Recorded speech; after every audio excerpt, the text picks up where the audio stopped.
Hello all and welcome. My name is Peter Copeland, Deputy Director of the Domestic Policy Program here at MLI, and it is my great privilege to lead our Promised Land project alongside Senior Fellow and Thought Leader on Security and Antisemitism, Dr. Casey Babb.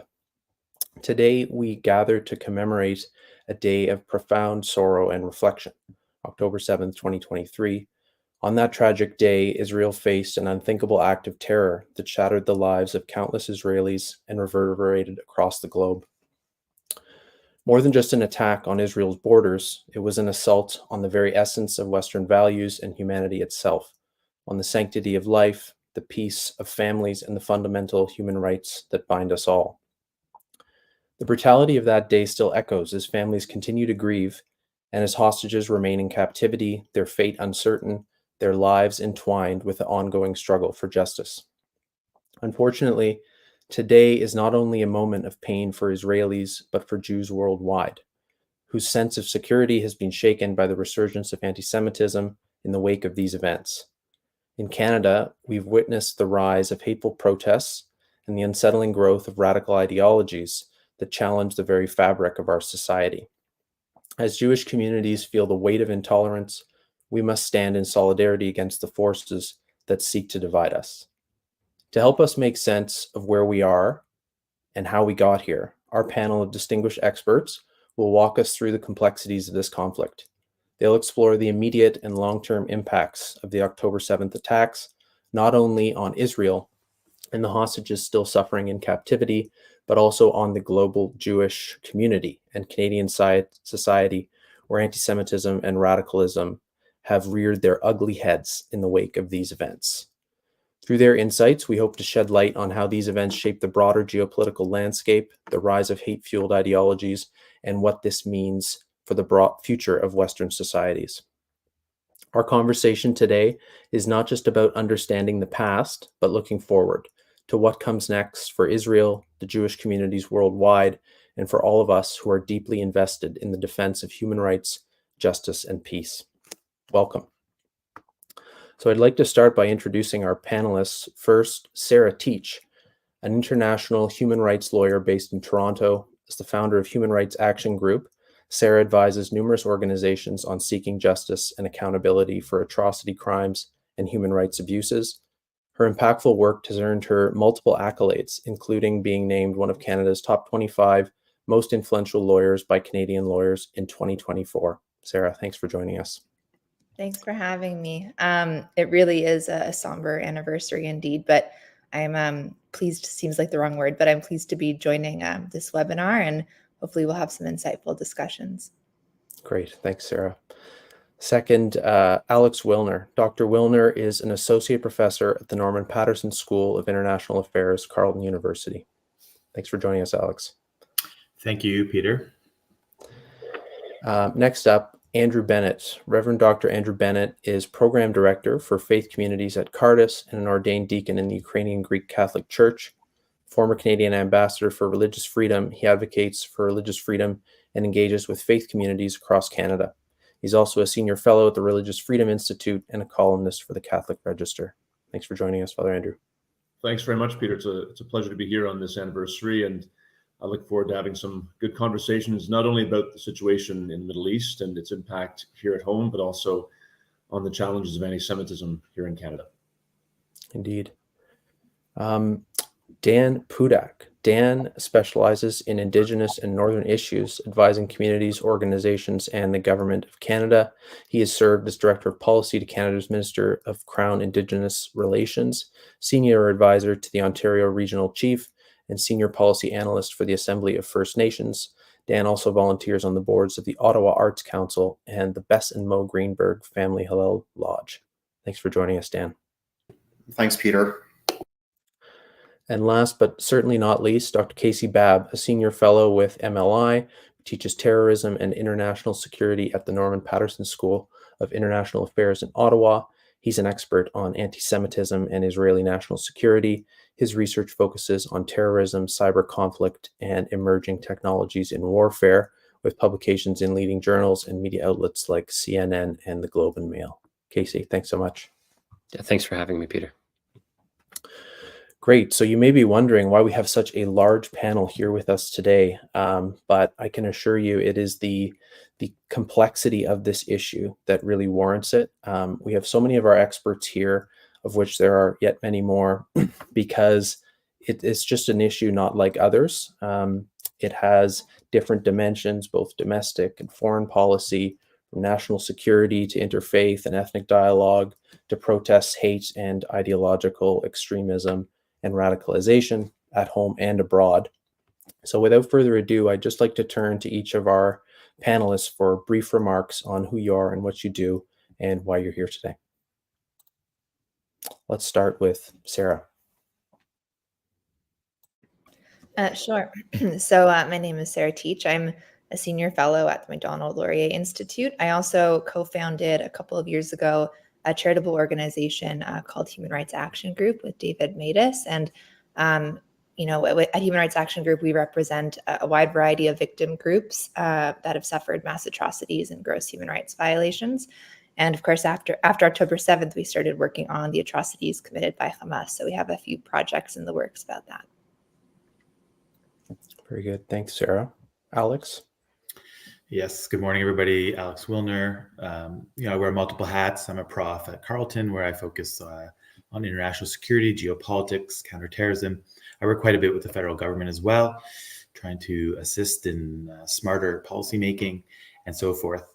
I'd like to just one real quick, Peter, is I think Canadians are quick to forget that, while Hamas's attack a year ago really targeted Israelis and Jews in particular, its violence killed Jewish and non-Jewish citizens from around the world, including, sadly, many Canadians. And so I think, and I'll stop here, but I'd love to commemorate those 7 Canadians that were brutally murdered a year ago by Hamas's onslaught. Vivian Silver, Neda Epstein, Shir Georgi, Adi Vital Kaploon, Ben Mizrahi, Alexandre Luc, and Judith Weinstein. Thank you. Thank you, Alex. Yeah, very important point to stress. Father Andrew. Oh, sorry, Father, you're just on mute. Thanks very much, Peter. So I work at Caritas, which is a nonpartisan Christian think tank here in Ottawa. And much of my work there is focused on religious freedom, conscience rights here in Canada, but fundamentally about the nature of our public space and how do we, as citizens with a diversity of ideological views, theological views, political views, how do we live together in that space? And a lot of that comes from obviously my perspective as a former ambassador for religious freedom. And at that time, I was also the head of the Canadian delegation for the International Holocaust Remembrance Alliance. So I've been engaged on questions of anti-Semitism for some time. But as a Catholic deacon, Ukrainian Catholic deacon, my particular focus in this current climate is what is the right response amongst Christians towards the resurgent anti-Semitism we're seeing in the country. And so that's my particular focus, and I hope we can have a good conversation about that today, because as Alex so rightly pointed out, this is not just an international issue, it's a domestic issue. And we have to address the impact that the geopolitical situation is having here in Canada. Indeed, we will get into that further on. Dan, over to you. Thanks, Peter. I'm the Chief Strategy Officer at a firm called Blackbird Strategies. It's a public affairs firm. Most of the work that we do focuses on tolerance, diversity, and reconciling Canada's past with its ambitions for the future. As we reach the 1-year anniversary, as we're on the 1-year anniversary of October 7th, it's clear that something's gone terribly awry with these types of ideas that maybe in the past have served us okay with creating a more tolerant society, but now clearly haven't been doing that. So I look forward to participating today. Thank you. Great. Thank you, Dan. And over to you, Casey. Yeah, thanks, Peter. To echo much of what's been said, I'm here with Macdonald-Laurier Institute. We work with a variety of think tanks, including RUSI in London and the INSS in Tel Aviv. So wear several hats, like Alex and others on the call. But I'm here today because the last year has been profoundly transformative, not just for the Middle East and the Jewish world, but for Canada, the West, and I think, really the civilized world in many ways. So really looking forward to discussing, a variety of things here, and the situation in Israel, but also, much of what we're seeing here in Canada, particularly with this sort of rising tide of anti-Semitism. Well, very good. Thank you again all for being here, and let's dive right in then. First, subject area: anti-Semitism, erosion of Western values, and these are for you, Casey and Dan.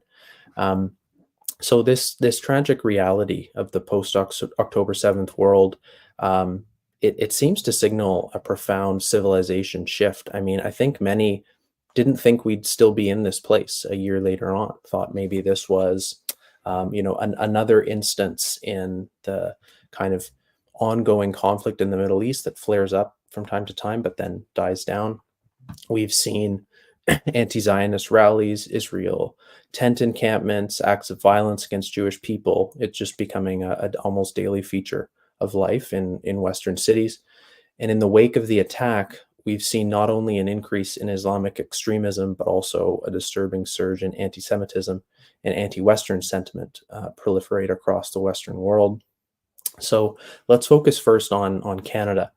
The rise of anti-Semitism in Canada, it's really alarming. Recently, we've had vandalism of synagogues, such as the Shari Tzedek synagogue in Toronto, and the defacement of Jewish schools in Montreal, and so many more.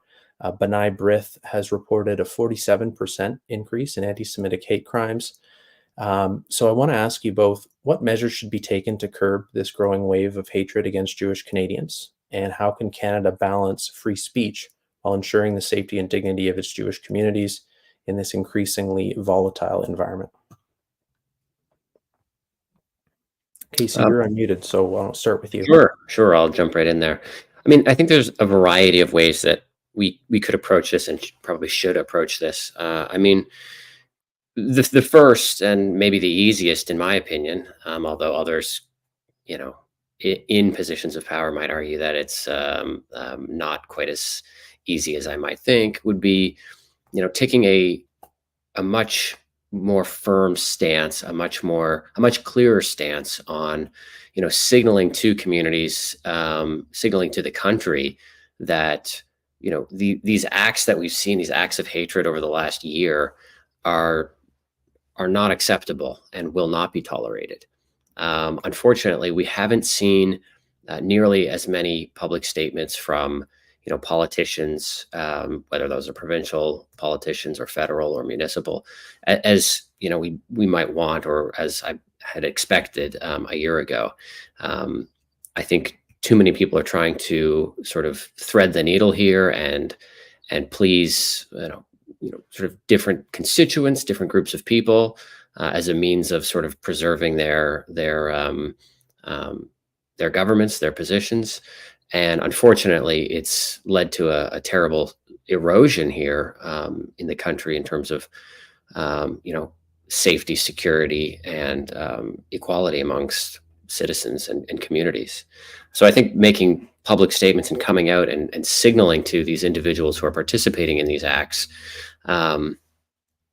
is sort of low-hanging fruit in a way. But unfortunately, that hasn't happened. Then there's also, an element of, using some of the laws that we have in place. This is sort of connected to my first point, and Sarah and others would know more about this than I do. But, when you're seeing not just, acts of aggression and sort of moments or acts of sort of anti-Semitic language being used, but you're actually seeing, flags being waved across cities, across the country, of listed terrorist organizations, whether those are Hamas flags or Hezbollah flags. When you're seeing individuals intimidating other groups of people, or using language that incites violence, glorifies terrorism, things of that nature. We do have a variety of tools in our toolkit to crack down on these things, and we really haven't seen much of that. So, I don't want to take too much time here, but those are at least two ways that we could sort of, veer us back on track for want of a better way of putting it. Yeah, yeah, indeed. Moral clarity in lieu of politicking, and we'll certainly dive in further about where the line is and when that's crossed, and how to approach that. Dan, I wonder if you have anything to add here. Well, I fundamentally agree with everything Casey just said. We have laws. We need to enforce them. That's what gives people faith that our society is working in the way that it's supposed to work. We also have a really big civil society issue here, though. We have an erosion about the idea that foreign wars aren't fought on Canadian streets, that people of collective groups, whatever they might be, ethnic groups, cultural groups, religious groups, aren't ever held collectively responsible for events overseas. We need to reinforce that social norm. And that's exactly what political leadership should be about. It's sadly not really what our political leaders have been doing, but we should be holding them to account to do exactly that. There are lots of ideas about laws that could be put into place that would be consistent with free speech. We've heard lots of conversation recently around bubble legislation that would prevent people from protesting outside of synagogues or outside of schools, long-term care homes, like what we recently saw here in Ottawa. These are active ideas that are being debated. Are they effective and useful? Perhaps. Are they fully consistent with free speech? Probably. But I think that this is a matter that has to continue to be explored, and one that could potentially offer at least some of a solution for the immediate crisis that we're in. Very good. Thank you both.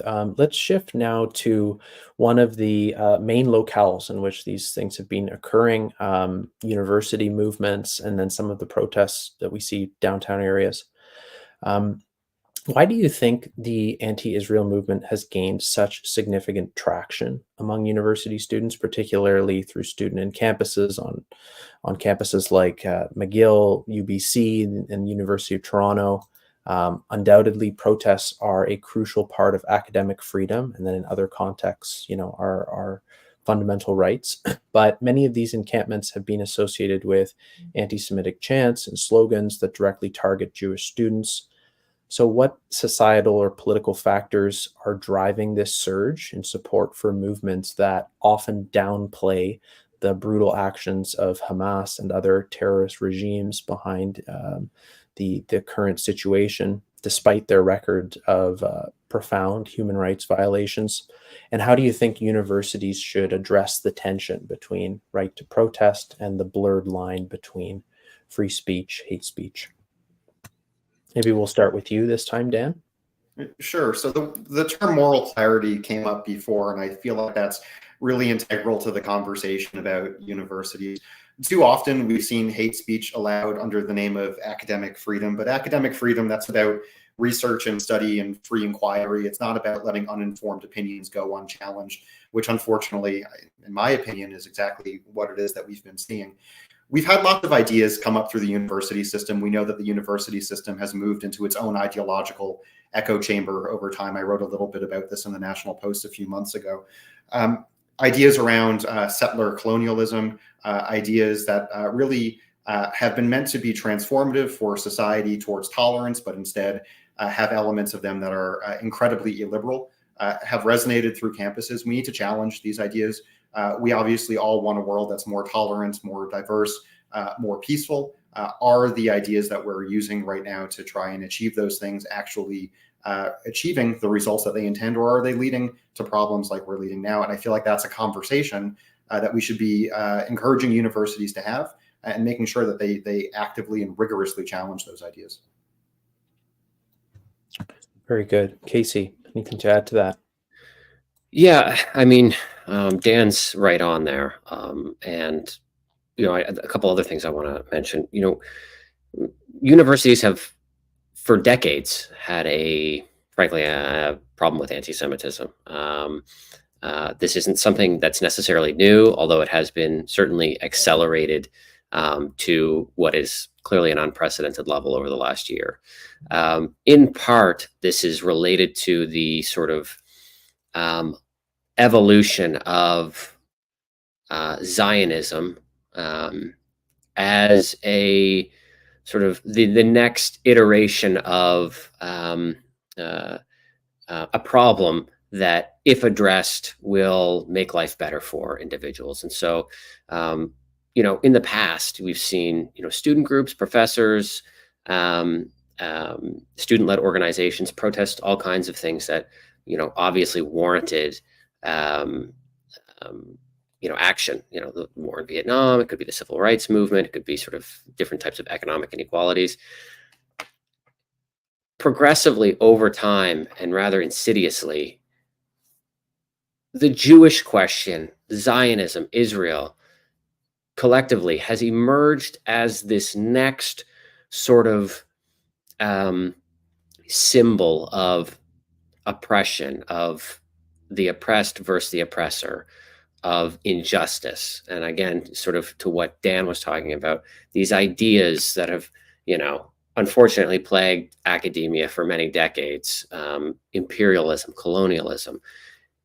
These are now tethered to, and have been strategically over time tethered to, Jews and specifically to Israel.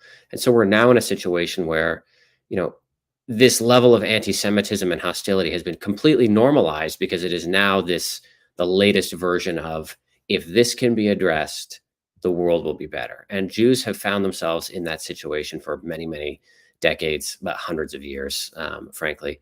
So that's where we are with things now. Even in Toronto, it was reported that many, many members of faculty participated in the encampments there. We have members of faculty here in Ottawa that participated in encampments at the University of Ottawa. And again, going back to the first question that you asked, and my answer was, in terms of, not taking a firm stand, making that a clear, having that clear sort of moral ground, and letting people know unequivocally what's right and what's wrong and what's accepted and what's not. The same thing has happened on university campuses. We saw the heads of a few Ivy League schools nearly a year ago, essentially unable to address these issues in front of Congress. And the same thing can be said here in Canada. I mean, just a sort of very weak response, which has given, more breathing room to many of these groups that have participated in these activities. And then, of course, there's other matters, which I don't know if we'll have time to get into, but foreign funding, who's organizing some of these protests, who's paying these protesters and agitators. So there's a lot to unpack there, but that's sort of how I think of the evolution of how we got here. Oh, very good. And just two of the, from many things that you said that really stood out to me, is how the emotionally charged and morally valenced language quickly, divides people. And I think we've just seen an increasingly polarized climate as a result of that. There are so many hot button concepts in this associated with this issue that are widely, they have very different interpretations depending on who you speak to. So two that are often used in protests, you hear recited in Arabic, which makes it difficult to discern what's being said. But what does it mean to call for another intifada, or when someone chants from the river to the sea? Casey, would you mind addressing that? Yeah, absolutely. I mean, you're really starting to sort of go into a critical issue here, which is, we have this problem of West-splaining here and in Canada and throughout the West, and this tendency to apply what we believe onto others. If we believe this, then others must believe that. And I think, that gets into another sort of ideological, philosophical argument about, projecting values and sort of our own identities and our own political sort of ideologies. But people who are calling for intifadas, people who are calling from the river to the sea, or, what was originally sort of from water to water has now become river to the sea, who are, saying we don't want, a negotiation, we don't want a ceasefire, we want 1948. When they talk about these things, they're being very clear. And unfortunately, again, leaders here seem unwilling to accept the fact that they're telling us what their intentions are. And those intentions are to not have a two-state solution, but to have a one-state solution. And that is certainly not a Jewish state. Again, and we just had Dr. Einat Wilf into MLI, which was fantastic. she's very clear on this as well. These calls for intifadas, for violence, for the removal of the Jewish state are very clear time and time again. Most of these individuals, what they long for is the removal of what they see as a sort of unnatural occurrence, something that can be corrected, and essentially they seek a do-over of 1948, and that's not something they're going to get. But people here need to wake up and realize that these protesters, if that's what we want to call them, these agitators, these individuals on social media, these individuals using megaphones in all of our major cities across the country and throughout the West, they're telling us what they want and what their intentions are. And we need to listen to them. Throughout history, terrorist extremist groups almost always tell the outside world what it is they want and what it is they plan to do. And in many cases, those warnings aren't taken seriously. So I think that's a major issue here. Indeed. Well, thank you both for your insights there. And I think that's a perfect segue to start talking about the causes of what we're seeing here.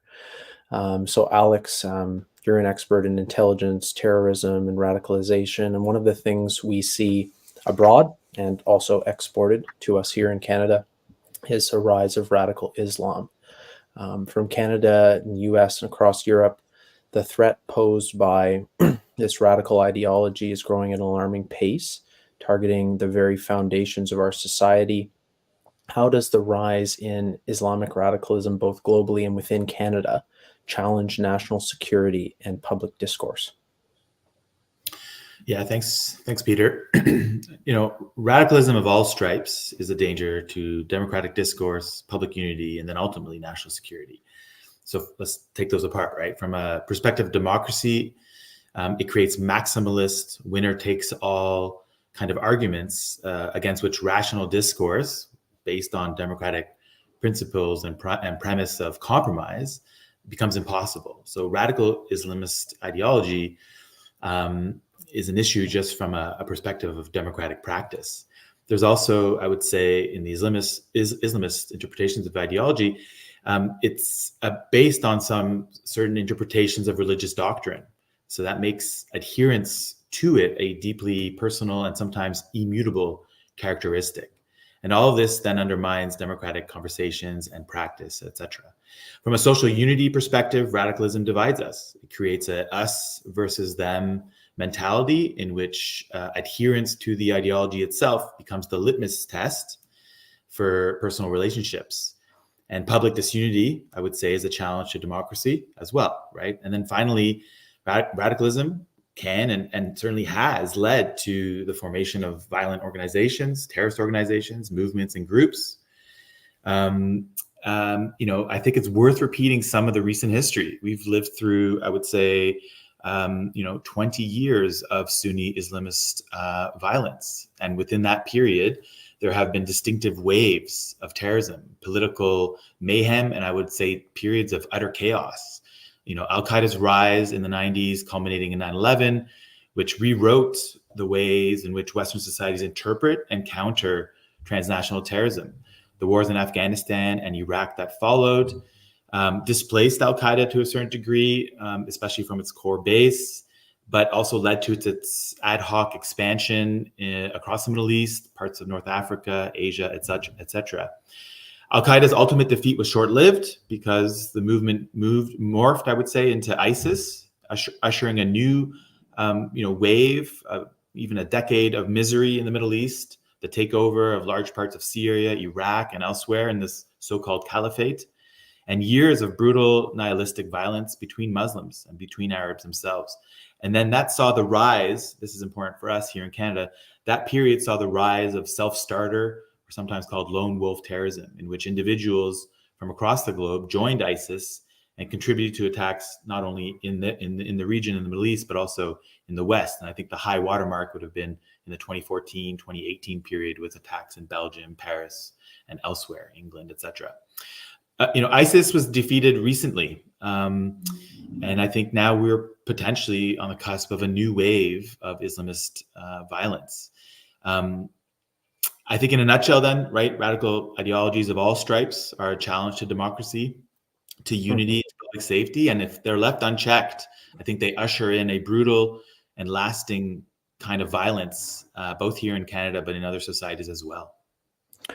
Thanks for that, Alex. And before moving on, just want to ask you a follow-up here, because something that you hear often is that the response, which is so radical as you've you've indicated, is really due to Israel or the West, and it's almost in some way warranted or expected because of the actions of Israel and its allies. Could you comment on that just a little bit? I think this is I prepared some notes in advance. Casey, who's here, who helped convene this session, he wrote an op-ed several months ago. I think it was in the Globe, Casey, right? That reminded us that anti-Semitism and Jew hatred more broadly is at the center of most radical ideologies, including all stripes of Islamist violence, but also the far right and the far left. I think that is a remarkable statement, right? It's a remarkable statement. It means that much of the extremist violence that we've seen over the past several decades, and certainly in the past year, is at its roots anti-Semitic, right? But that doesn't mean that the violence will be meted out against Jews alone. And I think the millions of Arabs and Muslim victims of Islamist violence is proof of that. But it does suggest, right, that the countering anti-Semitism can provide national security dividends now and then down the road. It could remove some of the oxygen that fans radical Islamist fire and such. So, I think those are larger conversations that we're going to dive into over the coming minutes. Very good. Yeah. Okay. Thanks, Alex. So let's shift now to the Canadian landscape. We've had a few recent examples of radicalized citizens acting on these extremist ideologies. For example, a Canadian Muslim recently traveled to Israel with the intent to stab and kill Jewish civilians. Another attempted a terrorist mission in New York, or an ISIS terrorist father-son duo granted entry to Canada, recently arrested. How and when did Canada become an incubator of radical Islam? Yeah. Islamist extremism can spring from any location, I would say any jurisdiction, if you will. Radicalization, I think, should be thought of as understood as a process of cognitive change. An individual adopts extremist ideas or views over a period of time in which they are confronted with new information that they grapple with, they ultimately accept, and then in time, I think that acceptance can inform their behavior. And so the person slowly but surely acts on their structures, on these new mental models and new belief structures, and that can lead to periods of violence and acceptance of terrorism and so forth. Over that period that I've described to you in my opener, thousands of Westerners from all across Europe, North America, Australia, Canada, certainly, and elsewhere, went through this process of radicalization, encountering, adopting, and then living radical Islamist identities. ISIS, I would say, benefited the most from all of this because they absorbed these new recruits. Hundreds of Islamist attacks followed around the globe as a result of that. And Canada hasn't been immune to that process as described. So over the past 2 decades, hundreds of Canadians have been radicalized and have gone on to fight and die in very brutal violence in support of Al-Qaeda, ISIS, Al-Shabaab, various other organizations. I think we're nowhere near the high watermark of this period, again, 2014, 2018 period. But certainly there are sparks today of that process as described, renewing itself. I think some of which, is highlighted here in your question, but in the responses of my colleagues. And I think Canada and other Western states may be again in that line of fire, if only because our societies are largely open and attractive to different ideologies, as discussed. And so radical sentiments can emerge and sometimes thrive in these types of ecosystems. Very good. So let's shift now to the policy landscape, to what governments can do, particularly here in Canada. Does our government, would you describe it as, a bit of inaction in addressing the rising tide of anti-Semitism? Is that contributing to the emboldenment of radicals? What are the broader security and social implications of failing to address connections between, what some might argue is unchecked radicalism, the rise in extremism, both here in Canada and abroad? And then how can national and international strategies evolve to counter these threats effectively? Well, so maybe to start, Peter, I'll go back to, one of my comments earlier was the idea that anti-Semitism seems to be at the root of these extremist movements. This isn't the way I would say that many, and Casey and I have taught courses on terrorism, from the literature, right? From the academic literature. It's not, the root of this anti-Semitism isn't the traditional way in which scholars of terrorism have thought about the problem in the past. So Al-Qaeda and the Islamic State were absolutely anti-Semitic, but it was almost a tertiary concern. I wouldn't even say it was a highlight of what they were trying to do. They hated Jews, certainly, but they hated others, many others, including Shia, including other religious minorities even more, and they went on to kill millions of them. And so I think we're in a new territory, and I think we need to weave a broader understanding of countering radical Islamist ideology that takes anti-Semitic attributes at its roots more seriously. And I think that's an evolution, but it's a process that's ongoing. And then maybe just finally, just harking back to what Dan and Casey contributed, this is there's a multi-front approach to what we're seeing today. We need better, more consistent political leadership, right? Vocally denounce anti-Semitism in any corner of the society. And that needs to happen at all levels of government, across commercial sectors, university, education, healthcare institutions, etc. I think public awareness is a second key ingredient. Canadians just simply need to better understand the link between anti-Semitism and radical violence. And they need to understand that anti-Semitism isn't really the Jewish community's problem alone. It feeds that bigger narrative that can and have absolutely destroyed entire societies in the past. A tiny fraction of Al-Qaeda's victims were Jews, right? Just put that into consideration. And then finally, education, just a final piece, right? This isn't just about schools and universities, it's about public discourse, including the kinds of engagements that we're hosting here today. Very good. Thank you so much, Alex. And we'll return to in our general discussion about what we might do going forward. But now I think it's a good time to turn to the human dimension of the conflict. And with all conflict, it brings tremendous suffering for people on all sides of the equation. So I think it's just really important to recognize the profound implications this war has had on the people directly involved, but also global diaspora communities. The humanitarian impact of the war has sparked intense debates about the nature of human rights violations, both within Israel and Gaza. And as we discuss these questions, we have to think about how the broader consequences of the conflict impact the protection of human rights, the context of war, terrorism, global anti-Semitism. And so, Sarah, I'd like to invite you to address this question. What implications do the Hamas attack of October 7th hold for global human rights, particularly in conflict zones? And how has the international community, including the UN, responded to this? It's a great question. It's a loaded question. I think what we're seeing in general, right, is this distortion of international human rights law and international human rights language. And it's almost become this extremely partisan framing where if you talk about terrorism, you're right wing, and if you talk about human rights, you're left wing.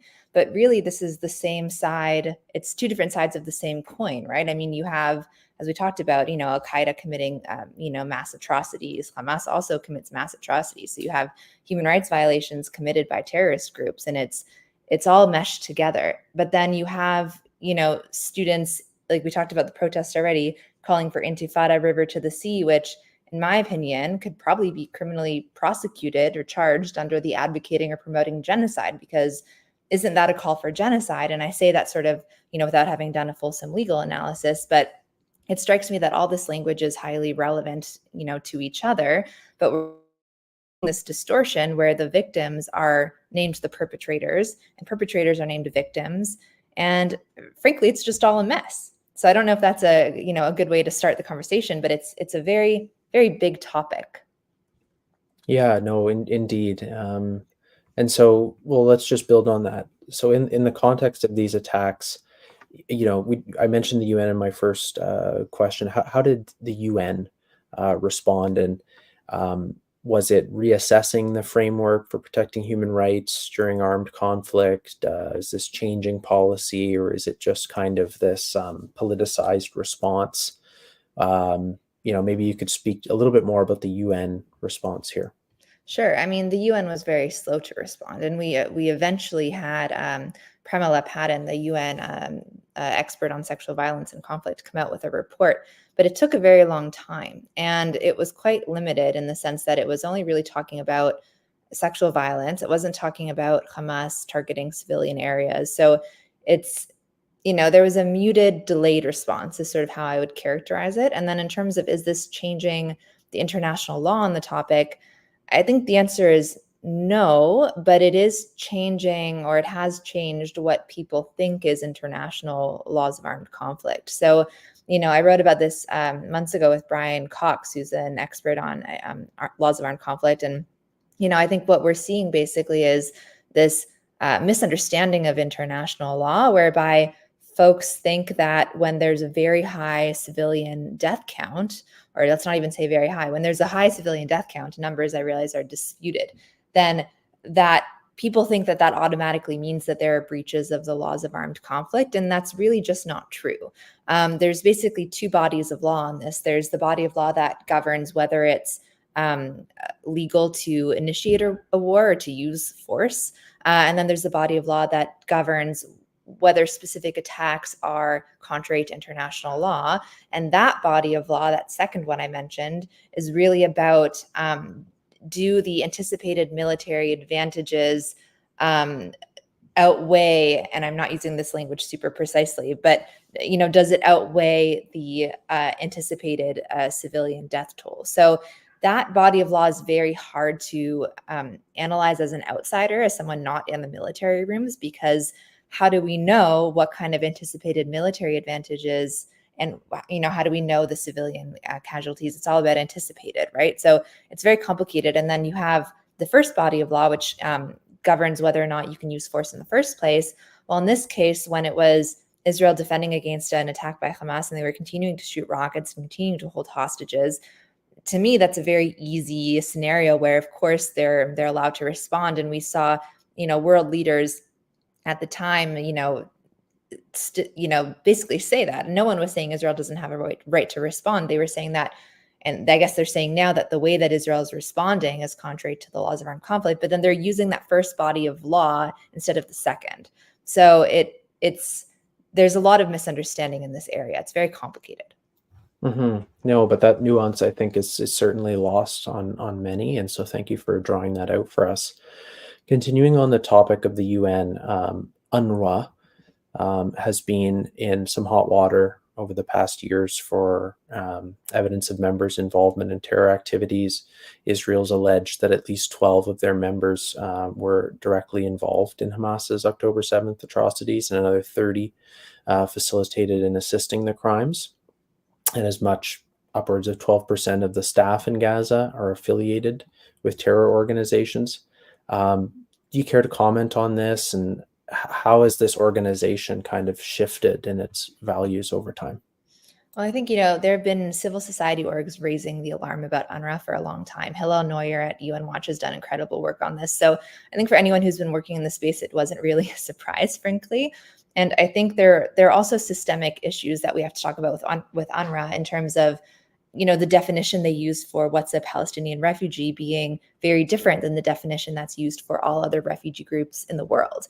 And, it's interesting and quite weird, actually, that there's no other group that has the same kind of treatment. And frankly, I don't think it serves Palestinian refugees at all, because then they're kept in refugee camps for, presumably could be generations, right? And they're leveraged by these bad actors like Hamas to make a political point. Whereas with other refugee groups, there's an active effort more so to resettle in other countries.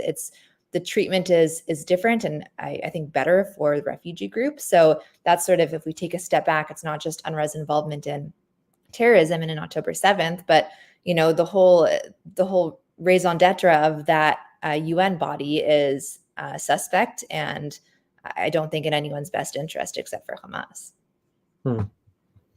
Okay, last question for you, Sarah. It's come up before how the oppressor oppressed, this ideology of victimhood, kind of associated with the more culturally Marxist left, has influenced the moral labeling different sides in this equation. Gaza is, often described as very poor occupied territories ravaged by hunger and disease. Meanwhile, Hamas has had enough resources to build, an extensive tunnel infrastructure, 1.5 times the size of the London Underground. So what does this say about, undoubtedly there is tremendous suffering and poverty, people in Gaza, and heart goes out to them, but there's a lot of money flowing in, of course, to the area. So what does it say about how that money is being used and where it's going? Yeah, I mean, I think you hit the nail on the head. I think the fact is that Gazans are repressed and they are living in a terrible situation. But I think we have to look at very carefully at who bears responsibility for different aspects of that situation. So Israel, sure, has a maritime blockade on the coast. They don't control both land borders. One of those is Egypt. And then the IDF has not been in Gaza until post October 7th since, was it 2005? So the repressor on the ground was Hamas. And if you take even, a step further, who is Hamas answering to? Well, it's the IRGC, it's Iran. I mean, they're effectively a proxy, right? The last figures I saw were like 80% funded by the IRGC. So I think this is where you have to sort of, draw the line as best you can, realizing it's hard because, a lot of Gazans will then join Hamas because they don't have a better option. And it's more fluid, but you have to, try to draw this line between repressor and repressed, and Hamas and Gazans who are, caught in the middle, particularly the children who don't have any choice. So I think it's very complicated. I'm sorry. I know I've been saying that phrase in answer to every single one of your questions. No, it's important to draw out the nuances here as well as the clear lines. And so I think you've done a great job in doing that for us. Thank you, Sarah. So now moving on to the importance of support from other communities. Deacon Andrew, as we confront the rise of anti-Semitism, the importance of support, I think, has never been clearer for non-Jewish communities and all those suffering.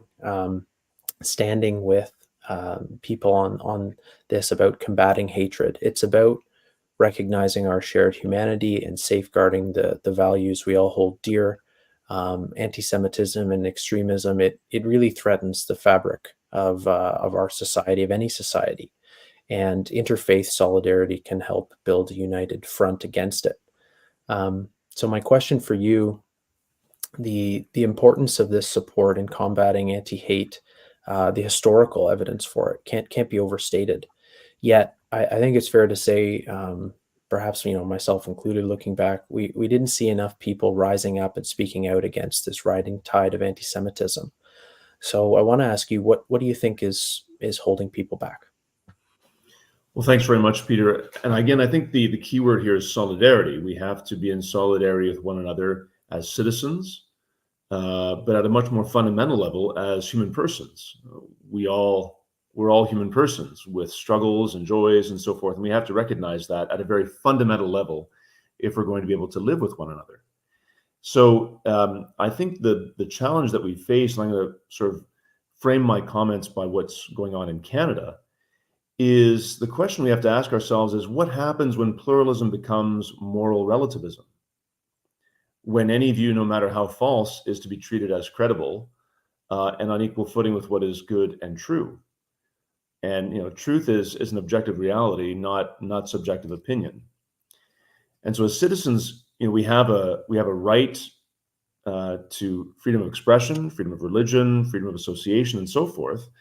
And these are rights we bear simply by being human beings. They're not the gift of the state. They're what we bear as human beings.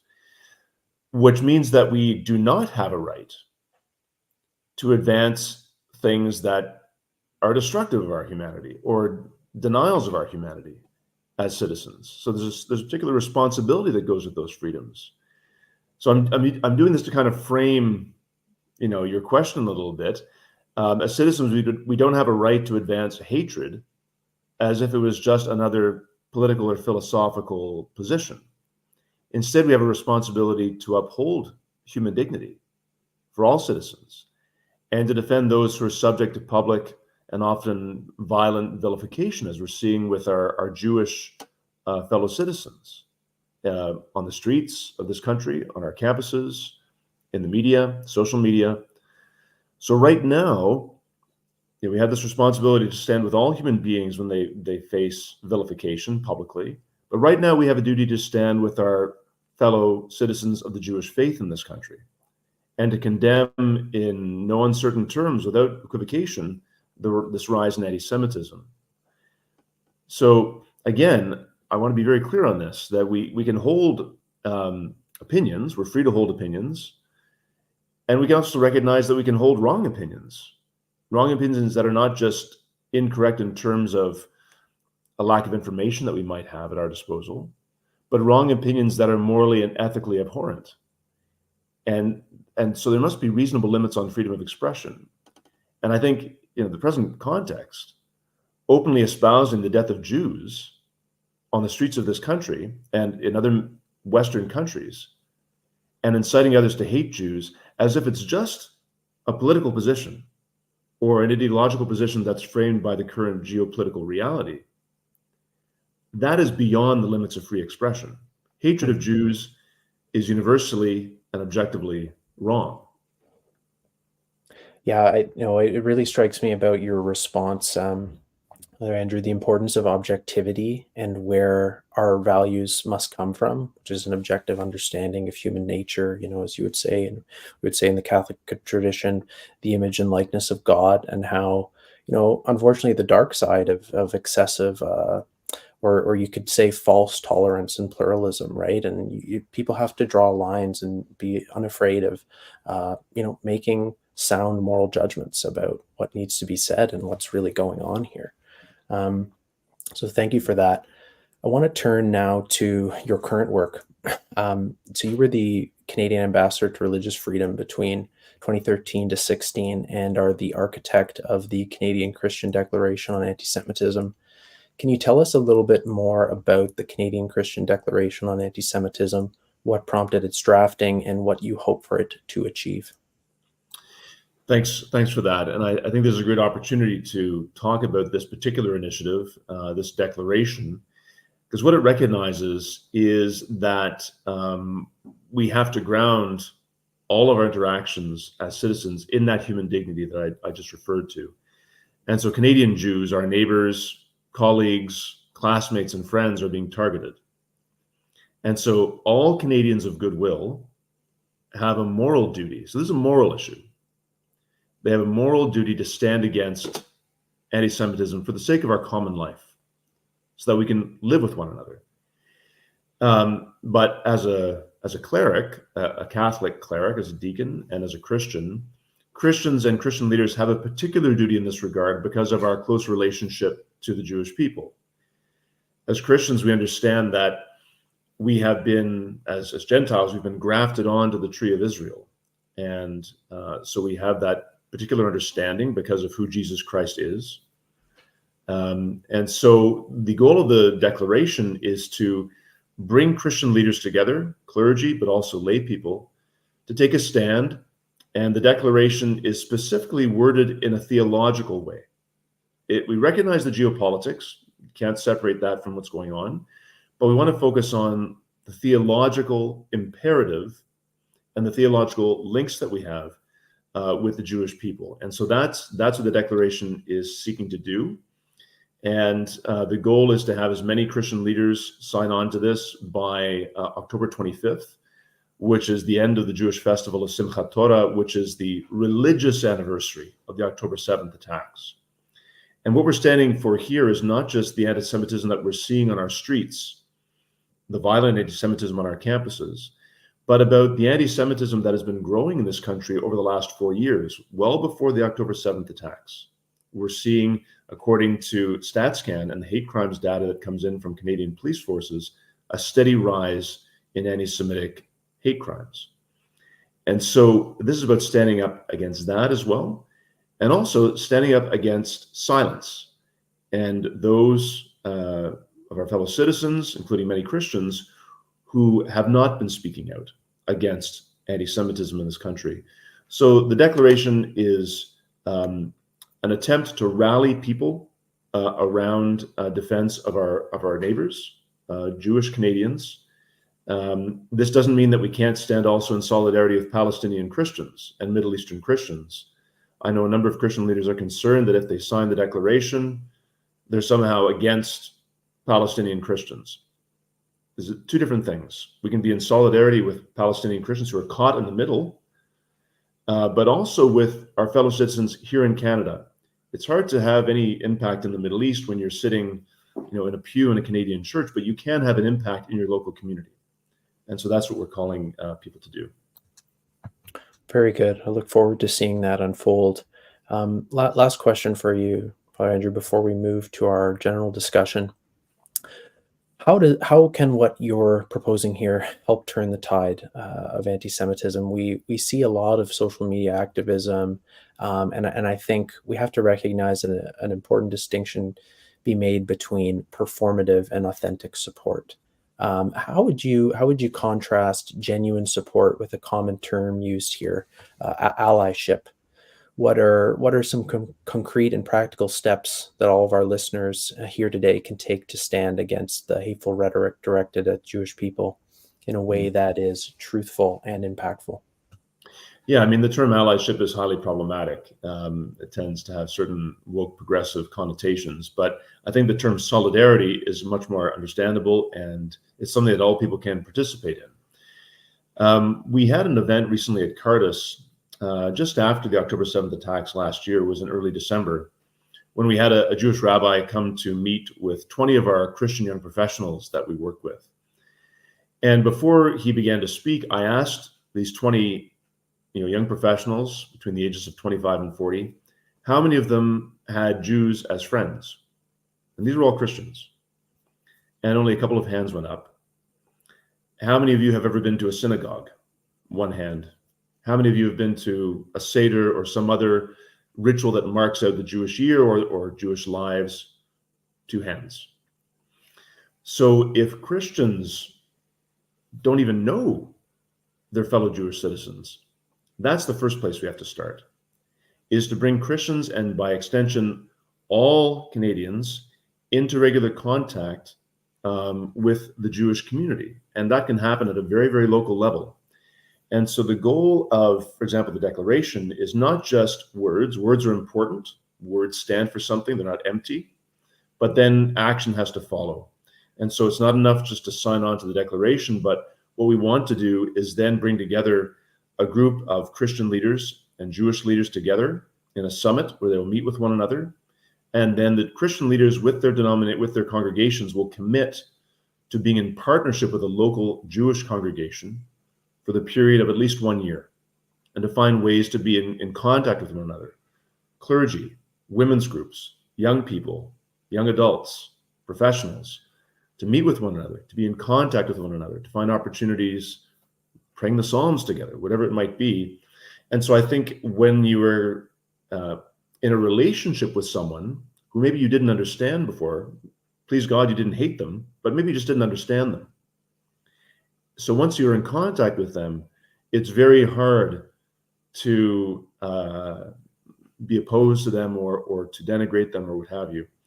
So again, our common life generally in this country is predicated on healthy relationships between people, between neighbors, between colleagues, so forth. And so I think this is just one way in which we can help to encourage that.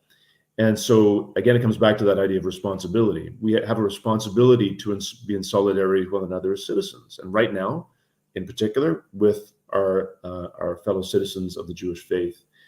Otherwise, as I said, we cannot have a common life.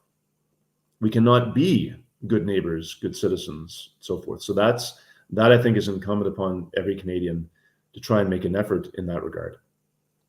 Well, very good, Father. I think you've drawn importance to rooting our judgments about things in the truth, that we can't just, tolerate everything. Toleration, implicitly means, there's something about it that you disagree with, right? So this is very important to recognize, not being performative, and just drawing the importance of solidarity with one another, like flesh and blood contact, right? To really make a difference. So before we go to the audience, I want to ask each of you to encapsulate what's happened since October 7th. how does it mark continuity or a break from the past on anti-Semitism and geopolitical relations in the Middle East? And what have you seen done by Canada and Canadians or the broader world, both in a general sense and with respect to your specific domain of expertise and interest? Has it been adequate? And looking ahead, what needs to change? So perhaps we can start in reverse order with you, Father Andrew. Thanks, Peter. Again, domestically, I think in terms of our leaders, and not just our political leaders, but also business leaders, leaders within cultural sectors, university presidents, deans, and what have you, there has to be an end to equivocation on these questions. You cannot deny what happened on October 7th. It happened. And what we've experienced since then, and both the international and domestic ramifications, need to be accounted for. And that's what this webinar, I think, is fundamentally about. But in the Canadian context, there's an absolute imperative to not engage in equivocation, but to state things truthfully. And often we can get into sort of a both sidesism, because we want to be, we're Canadians, so we want to be fair. But in engaging in sort of a both sides approach to things, you're not being fair at all. You're in fact denying reality, and that's again problematic in terms of how we can coexist as fellow citizens. So I think one of the major challenges we face right now is to recognize that you can stand for what is true, but also that doesn't mean that you can't defend, for example, Muslims when a mosque is attacked in this country. Then you stand up for Muslims. You stand up for what's happening in those communities, and you condemn that anti-Muslim sentiment or how it affects any other group within this country. But right now, we have to be very clear about what this current climate is about, and our leaders have a duty to the greater whole, not just to their own particular interests, as Casey mentioned early on. Very good. Thank you. Sarah.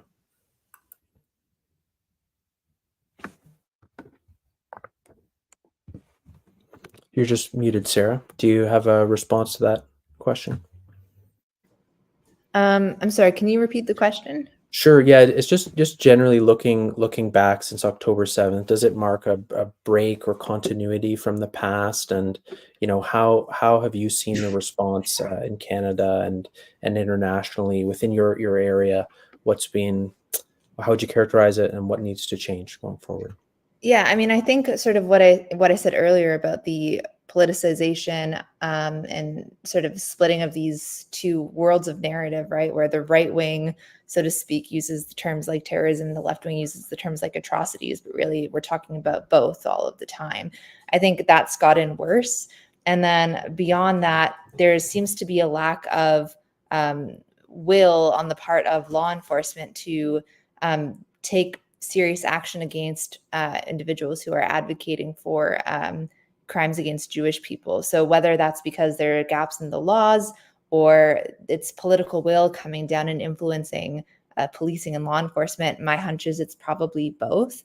Because, for example, when you talk about the laws of terrorism, it's not actually an offense yet or right now to be a member of a terrorist group, right? So that is a gap in the law. That being said, as I mentioned earlier, there are crimes that may fit, like advocating or promoting genocide. So when you have protesters saying from the river to the sea, Intifada revolution, those types of things you would think would fit the description. And I say that very generally, of course, because it does depend obviously on the specific fact scenario. But I suspect it's a combination of both things, and both those things should be adjusted. So if there are gaps in the law, those gaps can and should be filled by passing amendments to the criminal code. And if it's a matter of will to engage in policing and arresting and charging individuals who break the law, that should be adjusted too. So I think that there's ways to sort of tackle the problem at both ends. Very good. Thank you. Alex. There's so many ways to think about the last year, different perspectives. One, which we haven't really touched on, is the geopolitical narrative, the geopolitical structures in the Middle East. And I think it's fair to say that there's been an earthquake. It's continuing. but that there are green shoots of a new Middle East emerging. The truth of the fact is, right, that Hamas is no longer a functioning terrorist entity, not able to conduct the amount of violence or type of violence that it is known for. And I would say that nowhere in the history of counterterrorism has an organization the size and prowess of Hezbollah been so systematically taken apart over the last 3 weeks. And so what we see here is a realignment of Israeli strategic positioning away from putting up with and deterring threats on its borders to taking preemptive action to get rid of those threats. And those threats ultimately all trace back to Iran. And so, it's sad to say, but effectively we're gearing up for a direct confrontation. We've already seen shades of this between Iran and Israel. But Iran's, attempt at taking a stab at Israel has failed twice, first in April and then again just last week. And so I think when the dust settles on this, I think the Middle East will be reshaped. And I think the green shoots that I alluded to stand in the form of the Abraham Accords, a new kind of grand bargain for the Middle East that will see Israel and the Sunnis and others unite for a different path forward. I mean, wars end, this war will end too. And so part of what we should be gearing up for over the next years, perhaps decades, is to embody that new generation of hope. And I think Canada has a role to play there, both politically, diplomatically, and then to Father Bennett's point, at a social and even religious perspective. So, some hope perhaps at the end of this dark tunnel. Oh, very good. Yeah, thank you for that. Dan, and then Casey. Domestically, I think the past year has triggered a lot of soul searching. It turns out our norms aren't as sticky as we thought that they were.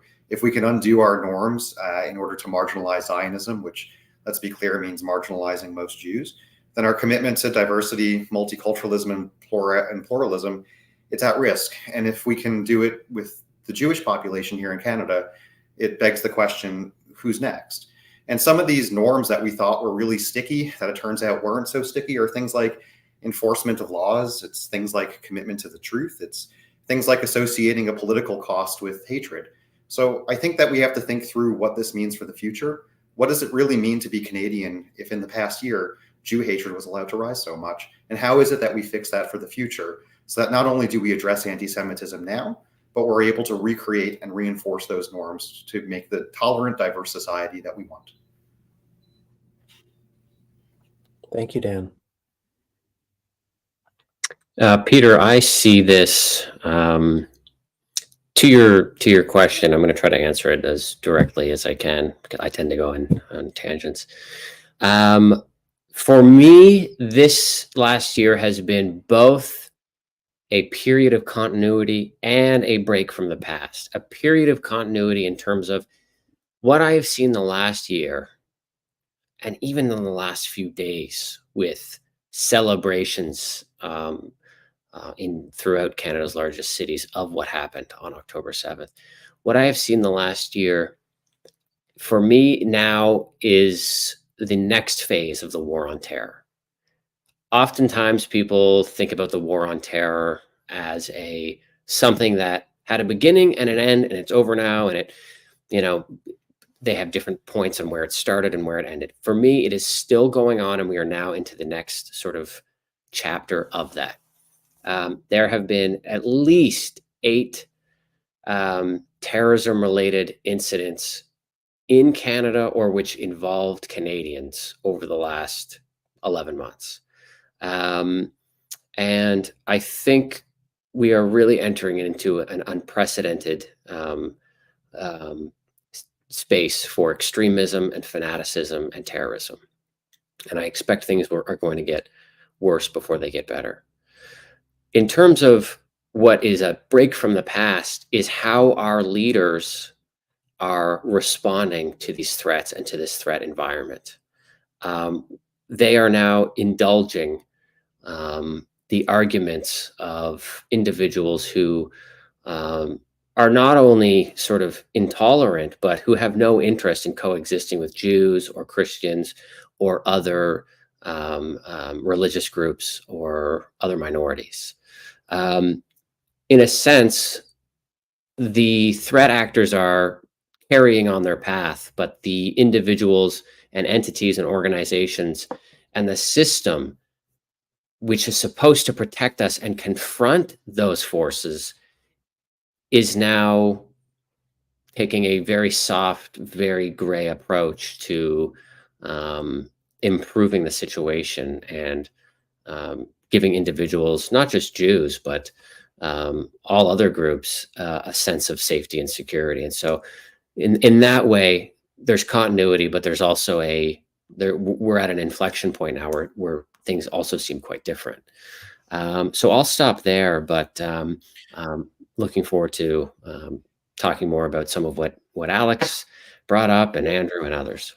Of course. Well, thank you for that, Casey, addressing it head on, because I think one of the things, if we look back at this past year, many people have been kind of reacting to every, stage in the process, and it's been such a dynamic situation. And so getting a sense really of where things are going, what's changed, and how is this novel is really important. So thank you for that. Moving on to audience questions now. Shelley asks, how do you think that the incapacitation of Hezbollah will affect the Middle East map? I think this is perhaps a question for you, Alex and Casey. Yes, thank you, Shelley, for that great question. Hot off the press, right? Still an evolving story. It's not just the elimination of Hezbollah's top leadership, but also multiple layers of leadership, all the way down to mid-range leaders, which is pretty astounding from a counterterrorism perspective. It's also the destruction of its command and control structures, its ability to communicate, its trust in its kit, right? And I would say that over the period of the last 7 to 8 months, Israel has also removed over half of Hezbollah's major weapon systems and denied their effects, right, through missile defense and rocket defense, et cetera. So there's, if you think of what's happened to Hezbollah from a campaign perspective, not just from the elimination of Nasrallah, its prominent leader, it's the dismantling of this organization.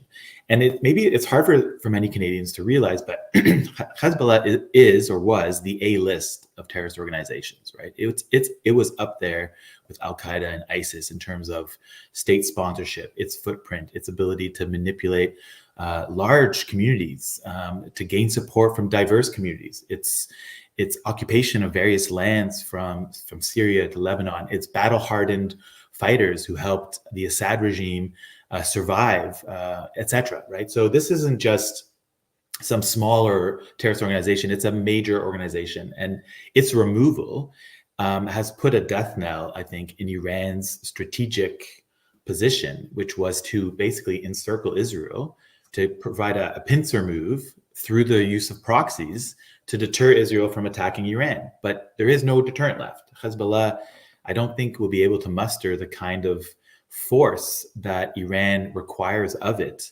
to deter an Israeli attack on it. And that's where we're headed, basically, right? So I think this is a redrawing of the map. Iran's assumption was that it could fight behind its proxies. That assumption proved wrong. The assumptions of Hamas and Hezbollah was that Israel would be divided, that it would not fight in a united way. That has proven wrong. And the abject failure of the Israeli security apparatus after October 7th was itself not repeated afterwards, right? That was an anomaly. I think Israel has reasserted its intelligence supremacy, its ability to target, its willingness to target individuals and groups internationally, and its wholehearted shift away from deterrence to preemption. So this is where we're at right now. I think it's a reshaping of what we see. Hard to tell where we're headed, right? But I do think that Iran is really the next battlefront for this. Peter, if I can just jump in there very briefly. I mean, from a military perspective, building on what Alex has said, this is the greatest counterterrorism campaign in the history of warfare, in my opinion. And in the way that we study the campaigns of Hannibal and Napoleon now, in 500 years, they'll be talking about what's gone on the last 6 months. So I think people really need to appreciate the significance of what Israel has been able to do as the world's commando unit in the fight against extremism and fanaticism. They continue to do the world's dirty work, including the dirty work of Canadians and the government of Canada, and they should be thanked for that. Going forward, though, I think the significance of degrading Hezbollah and the future of what happens in Lebanon is really up to the people of Lebanon. They are a very strong, a very competent people, as are the people of Iran. Israel is affording them an opportunity right now, an opportunity they might not get again for a very long time, to potentially chart a new path for their countries. Israel is fighting on 7 fronts, at least 7 fronts, and it is eliminating some of the most authoritarian individuals that Lebanon and Iran have had to endure for many, many years, many decades. So for me, yes, it's a military campaign, and there are successes here, and Hezbollah's hurt, and the IRGC is hurt, and Hamas is now being called not even a functioning organization any longer. The Israelis are referring to them as sort of a guerrilla band of jihadis trying to survive in Gaza. It's that, but it is also what the people of Lebanon do going forward, what the people of Iran do going forward. Very good. Thank you both. We'll move on now to a question for Dan and Father Andrew. Peter asks, not this Peter, other Peter, how can politicians reconcile diaspora politics in an era of efficient voting and winning elections by getting your supporters out to vote with sound foreign policy? In other words, what's in Canada's best interests as a nation? I don't see an overnight fix to this problem. It's a feature of our democratic system that ministers are chosen from elected members of parliament, and they are often captured by their constituents' concerns. One of the big drivers in this, though, in my view, is that Canada lacks a clear, strong national identity. And while we are a nation of immigrants, and will continue to be a nation of immigrants, it's unclear, I think, what it is that is expected from Canadians when they become Canadians. And that means, in other countries that have similar dynamics, like the United States, often parking aside the political hatred that may have come from abroad. It's not an overnight fix. This is a long-term issue, and I think one that's going to take many decades, generations to try and fix. But I think it's a good question, and it's something that we should be thinking about. Yeah, I think on this particular question, Peter, there's a challenge also for diaspora communities, especially diaspora religious communities, who typically have come from countries where they were minority groups and they had to protect themselves. They had to do what they needed to do to protect themselves, so they could enjoy a modicum of religious freedom and be free from a lot of molestation and so forth. So, but in coming to Canada, I think many of these communities, especially in their leadership, they feel that they still need to curry favor with particular political parties, so they can kind of have influence, or at least be guaranteed the protection that they want. So I think there's a particular legacy there of what they experienced in their home countries. But I would encourage those communities, especially those religious communities, not to do that, not to allow themselves to be, frankly, used by our political parties for political gain. And I saw this when I was ambassador for religious freedom, and I was engaging with a lot of these communities on a regular basis. And then on the flip side, political parties, I get the realpolitik of all of this, but they have to stop doing that.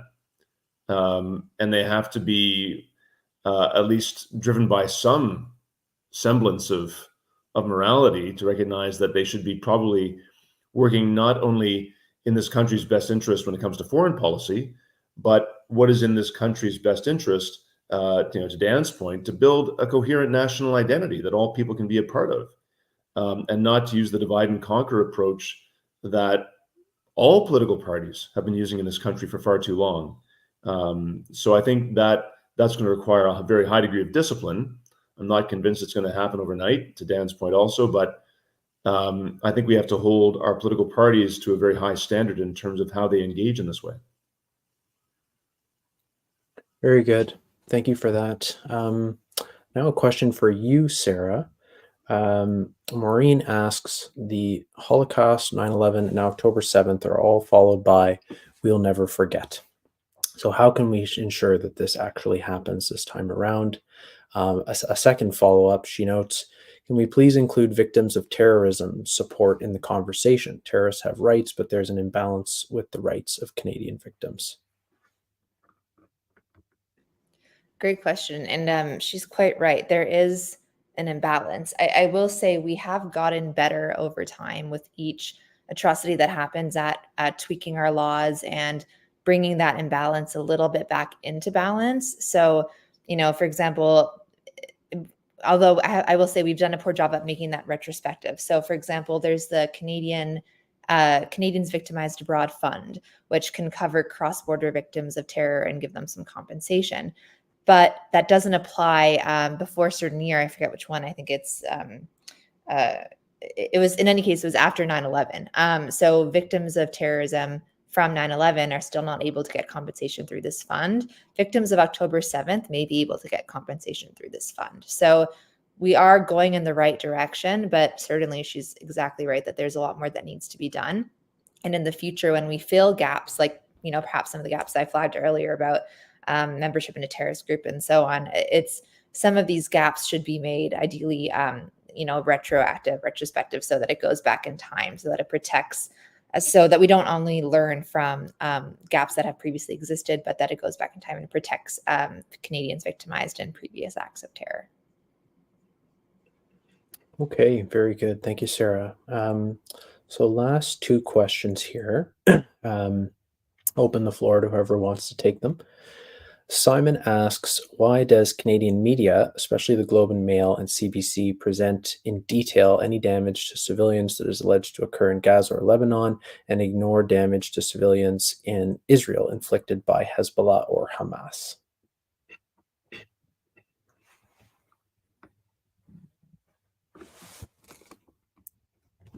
Oh, I should have assigned. Oh, there, Casey. Very good. Thank you. Well, I was going to say I'm actually actively trying to get published in the Globe, so I don't know if I want to touch this one. I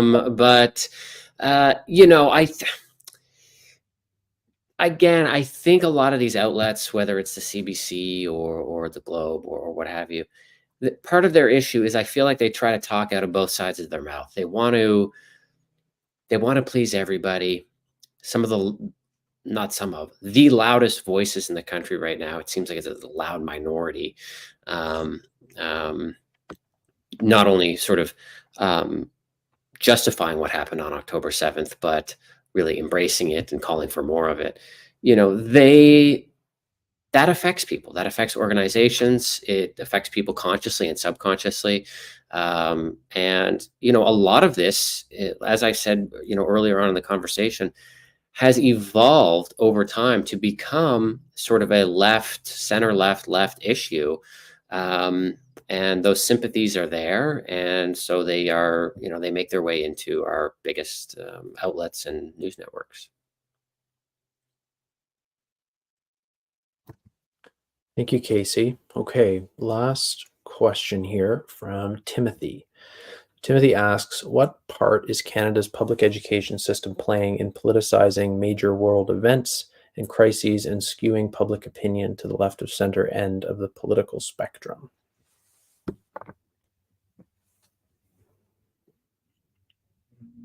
I can jump in here. I mean, I think to an extent this is always been the case. I mean, if you look at protests on university campuses in response to Vietnam and so on. But I think when it comes to Hamas and October 7th, this is where the issue of foreign funding is potentially really relevant, although I don't think there's been enough research on this to date. And Casey, maybe you have something more specific to share about that. But, I think it's, from what I've seen, there have been some preliminary indications, at least, that there are that authoritarian regimes have incentives to push this narrative, and that they're funding some universities, and that may be a factor. But again, this is not something I know a ton about, so I don't know if anyone else wants to jump in. I would just say one thing, and with regards to primary and secondary education, at one level, education should be political, because it's about the forming of citizens in one respect, apart from just the need to equip young people with the ability to live a human life, a happy human life. But I think if education is to be political, what sort of politics frames it? And the politics has to be a small p politics, not a capital P ideologically driven politics that divides people and marginalizes certain groups. So I think ministries of education across the country and the provinces have a duty to ensure that curriculum is not ideologically driven, but rather driven by a desire, again, to build a robust common life for people. Dan, I saw you might have wanted to jump in there. Yeah, I agree with everything that's been said so far. And I would note that there's a fundamental tension that exists on the public school systems between the elected trustees and the provinces who are required to regulate them and have political ownership over the processes. We do have an elected trustee system, for better or worse, that can drive its own sort of politics. Trustees are not necessarily well-versed on all of these topics as they come through.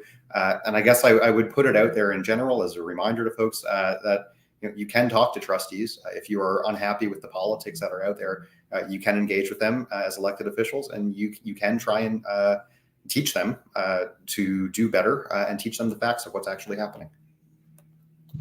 Well, thank you so much for that, Dan, ending on a hopeful note. Thank you to all of our panelists who've joined us, lending your expertise to this incredibly important issue that requires a lot of courage and forthrightness, which you've demonstrated today. A lot of sobering cautionary tales, but again, as mentioned, signs of hope as well on the horizon.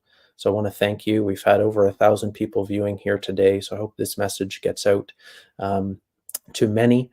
And I want to thank everyone for tuning in. I'll just say a quick word about our Promised Land project, which started just 10 days after the October 7th, 2023 horrific attack, and will continue for as long as it needs to.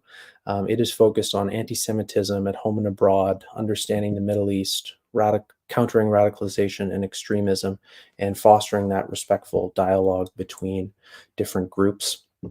Thank you so much for joining us. Take care.